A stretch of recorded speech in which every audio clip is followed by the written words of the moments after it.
What's up, everybody? Anthony Carboni back on the floor, E3 2015, joined now by Nick Sutner from Developer Relations at Sony. Howdy. To talk about a game that I think kind of came out of nowhere and surprised a lot of people. A lot of people have been talking about it. It's a Project Morpheus title called Super Hypercube. Super Hypercube. So this is crazy. So tell me about how you guys came to find this. Yeah, so this is developed by the Kokoromi Collective, being published by Polytron. It's really sort of interesting. I mean, you'll see a bit here from the teaser and some of the quick sort of gameplay flashes. But you know, hopefully you got a chance to see it on the floor here at E3. Really interesting sort of puzzle arcade first-person experience that works really well in VR. I guess we should talk about the game a little, just at a high level. Basically, a little bit of Tetris. It's moving shapes sort of towards a wall and like turning to fit them in the hole. But that's just sort of the very surface setting. Very gorgeous aesthetic. Really interesting design. It starts to ramp up over the time. The walls start to rotate. What I think I love about this is, because it is a simple concept, because it is something like, okay, you've got this cube, and it turns into a more complex shape as you go, and you've got to rotate it and fit it into these planes. It's the simplest concept in the world. But it's such a great way to get oriented and really experience VR, and really experience what it's like to kind of duck around and learn what it's like in VR. And it's really important for the gameplay because you need to look around the shape to see the wall, and it's actually really interesting building that as a key design element that relies on VR. And this is going to be a Morpheus launch title, debuting on Morpheus.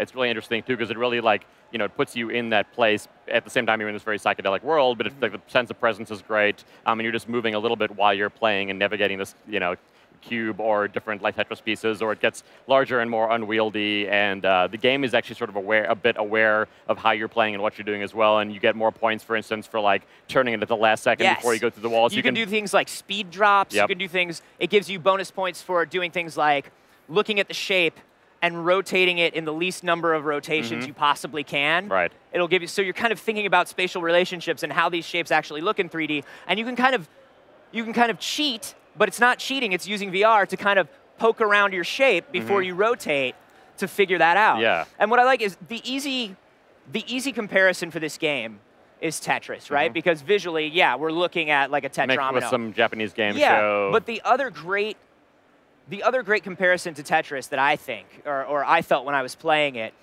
is when Tetris came out for the Game Boy, I was able to hand anyone a Game Boy, whether they had played video games or not, and they were interested in it, and they figured it out, and it didn't overwhelm them, and they got into a groove, and they loved it and understood it instantly. And I think this is kind of that for VR. I mean, it's really intuitive. It's back to like the putting the pegs in the holes like when you were a kid, and only it's building on that, and it's still really challenging and interesting, but with this gorgeous aesthetic as well. And the history of the game is really interesting too. I mean, you first saw it. We were just talking about, I think. Yeah, 2008.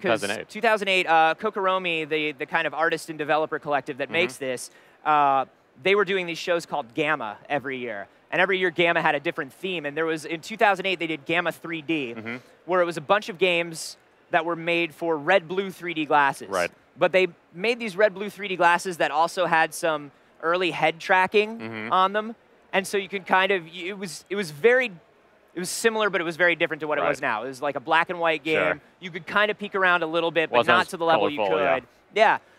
This, I think, is such a great kind of building on that, because like if you look at this part right here, you're looking at these planes as they come up, and they look totally flat, and sometimes they match your shape. Right.